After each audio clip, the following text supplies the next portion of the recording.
Operation मुक्ति 2019 में भी लॉन्च हुआ था पीएचयू के माध्यम से। तब बेसिकली इसको बड़े ज़िलों में, जो हमारे 4 बड़े ज़िले हैं, उसमें स्टार्ट किया गया था। ये हमारे डीजीपी सर जो हैं अशोक कुमार सर, उनका एक ड्रीम प्रोजेक्ट था और इस मंशा से स्टार्ट किया गया था कि उत्तराखंड में हम किसी भी बच्चे को जो मेन स्ट्रीम का हिस्सा होना चाहिए, जिसको स्कूल का हिस्सा होना चाहिए, वो सड़कों पर भीख मांगता हुआ या गुब्बारे बेचता हुआ या कूड़ा बीनता हुआ न दिखे।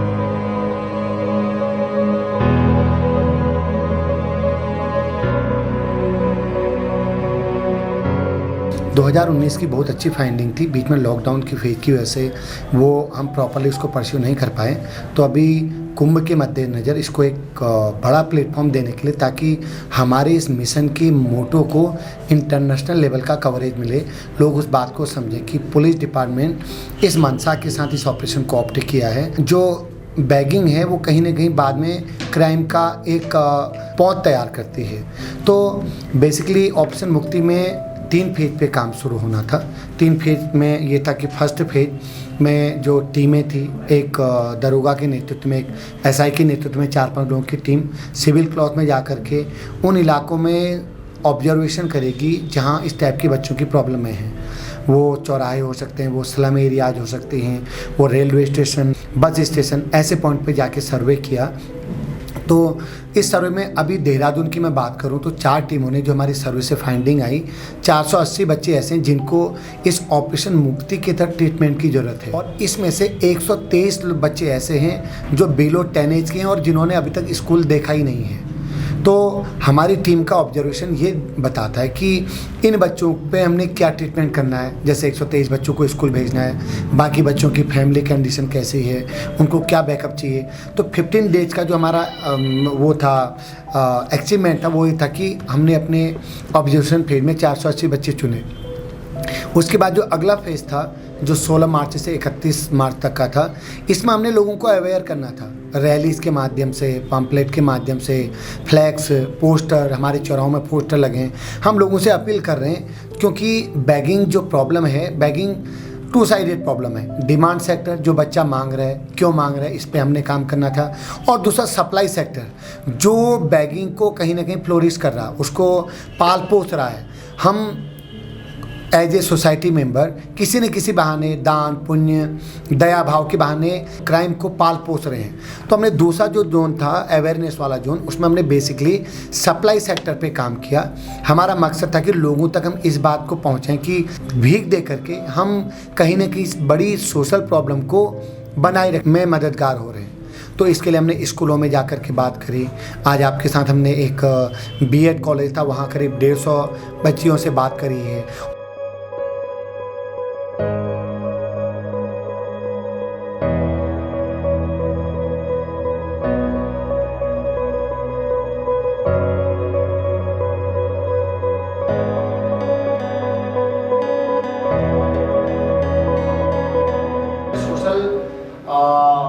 Person, social part of society, हमारी क्या रिस्पॉन्सिबिलिटी होती है, उसकी हेल्प करना या नहीं करना। आप सब लोग करते हैं।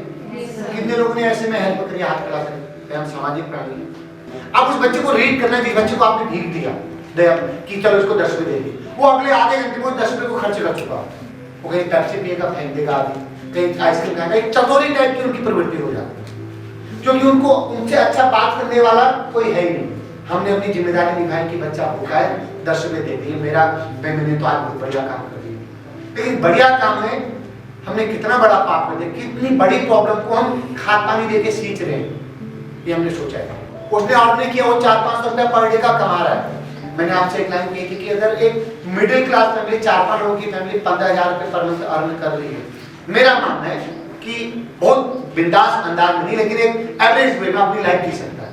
लेकिन वो 2 साल पहले भी भीख मांग रहे थे, 2 साल पहले भी बैगिंग कर कंधे में थैला टांग करके कूड़ा बीन रहे थे और आज भी। अब आपको लगता है कि आप भीख देंगे? देनी चाहिए। हमने तैयार, मैंने बताया ना, वो गैंग हम तैयार कर रहे हैं। उसको वो जो महिला, वो यहाँ की महिलाएं होना होती है। आज वो यहाँ की दूसरी जगह उनको अगर कुछ काम मिल गया ठीक है, नहीं तो उन्होंने बच्चा गोद में पकड़ा, अपना शुरू कर दिया business. They are purely businessman. उनको मतलब सबसे इजीएस्ट बिजनेस है। इन्वेस्ट तो कुछ नहीं करना है, बस अपना खड़े हो। तो इससे बढ़िया काम क्या हो सकता है। तो हम ऐसे लोगों की पहुंच तैयार नहीं करेंगे। आप डंके की चोट पे अपने मम्मी पापा, क्योंकि right now you are going to become a teacher, और टीचर वो होता है जो बोलता है तो दुनिया को सुनना पड़ता है कि नहीं। आपकी तो मुझे लगता है 20 प्लस की एज में आप सब लोग होंगे। एक मलाला का नाम सुना आप लोगों ने? इस पिक्चर की हीरोइन है। तो बेसिकली ऑपरेशन मुक्ति का हमारा मकसद ये था कि हम लोगों दो तरफा काम करें। हमारी टीम फील्ड पे जाके काम करे कि बच्चा क्यों आ रहा है, उसका बैकग्राउंड चेक करे। माँ वास्तव में ऐसी स्थिति है कि भीख मांगने के अलावा उनके पास कोई ऑप्शन नहीं है, या फिर वो जानबूझ के ऐसी प्रवृत्ति में पड़ गए। हमारा काम हम चल रहा है, उस पर काम करें। अभी 2020 में हमने 480 बच्चे ऐसे चुन लिए। तो बहुत ऑकवर्ड सिचुएशन होता है, बिकॉज आसपास से भी लोग देखते हैं कि हम तो बहुत अलग तरीके से उसे ट्रीट कर रहे हैं। वही बोलते हैं 5 रुपये मांग रहा है ना, दे दो ना उसे। यहाँ से तो पैसे ले जाते हैं हमसे, सपोजिंग हम बच्चों ने दे दिए, लेकिन बाहर जाके हम देखते हैं तो वो कुछ मतलब मैं कह भी नहीं सकती, नशा करता है या कुछ हाँ करता जी है। यस। ISBT के पास ही तो मैंने रेगुलर देखा है, मेहू वाला की तरफ एक लेडी रहेगी करीबन 20s में, ज़्यादा बड़ी नहीं, और छोटा सा बच्चा होता है उनके पास 8-6 महीने का।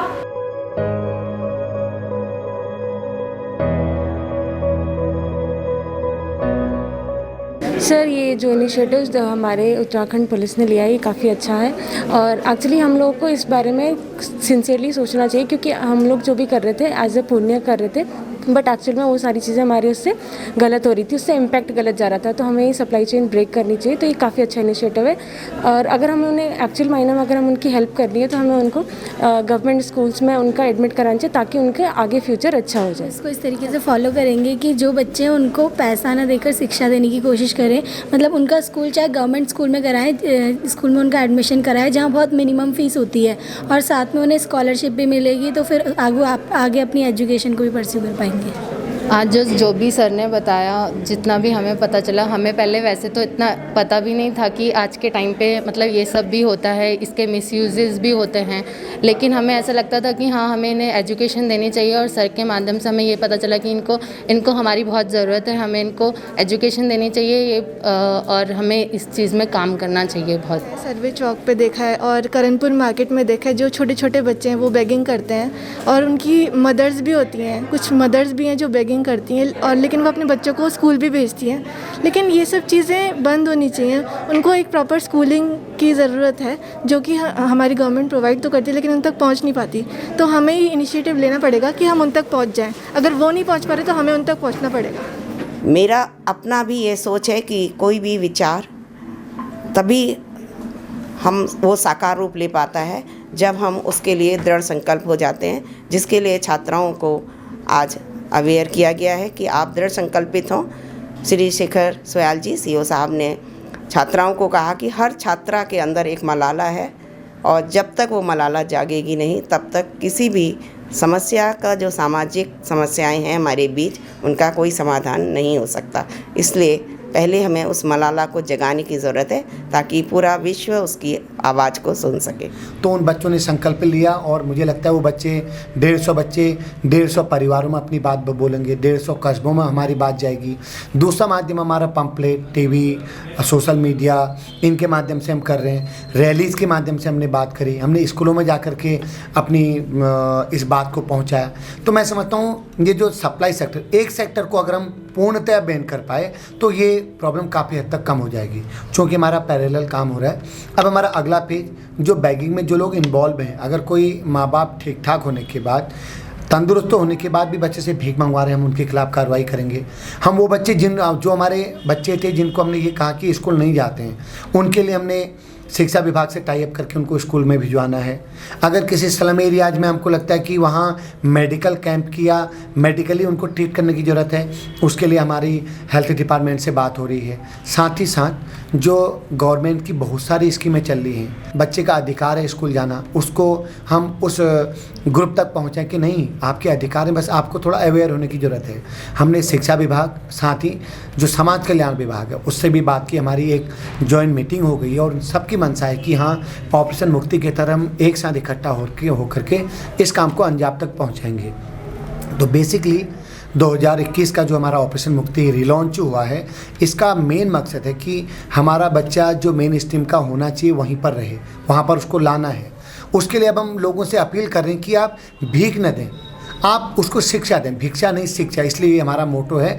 और राइट नाउ हमने एक और ऐड कर दिया उसमें कि educate at least to one child as a social member, as a member of society. ये हमारी सबकी सोशल सामाजिक जिम्मेदारी है कि हम बच्चा जो आने वाले हमारे समाज को लीड करेगा उसके लिए काम करें। और अगर 480 बच्चों में अगर हम एक बच्चे को एक व्यक्ति अडॉप्ट करता है तो 500 लोगों में हमारा बहुत बढ़िया ढंग से काम हो जाएगा। जिस हिसाब से हमारा प्रोग्राम आगे बढ़ रहा है और हमको अपने डीजीपी सर से जो प्रॉपर डायरेक्शन मिल रहे हैं और हमें पूरा विश्वास है कि हम इसको अंजाम तक पहुंचाएंगे और जल्दी आपको देहरादून के साथ साथ और ज़िलों में भी जो चाइल्ड बैगिंग, रैग पिकिंग की जो बच्चों वाली जो प्रॉब्लम है उसको हम काफ़ी हद तक दूर कर लेंगे।